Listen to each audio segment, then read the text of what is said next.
So my neighbor told me about this thing called the gelatin trick, and at first, I thought it was just another one of those fad diets. But she swore by it, saying it completely transformed her morning routine. She'd mix a spoonful of gelatin into her water or tea every morning, and within a week, she noticed a significant difference in how she felt more energized, more focused, and her digestive issues started to clear up. As I started to try the gelatin trick myself, I realized it's not just about what you're putting into your body, but also about creating a daily habit that sets you up for success.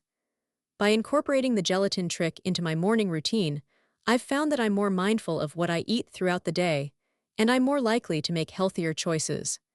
The gelatin trick is all about simplicity and consistency, and that's what makes it so powerful. It's not a quick fix, but a long-term strategy for overall wellness.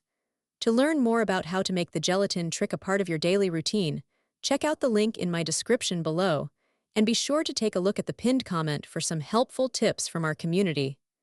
Start your journey to a healthier, happier you by giving the gelatin trick a try, and see how it can impact your life.